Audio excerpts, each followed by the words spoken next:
from San Miguel, and today we're volunteering at the Community Food Bank.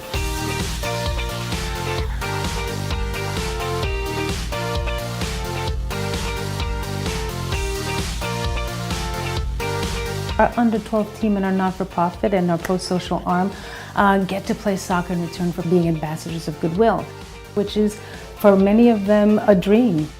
A lot of kids have to actually pay and they can't afford it, but these kids get to play. And in return, they get to build on the opportunity to become better people and leaders in their community. It changed my life when we started volunteering. It makes me feel good about what I do for people. I feel proud of myself. This is a very fun opportunity because we get to strategize here and on the field.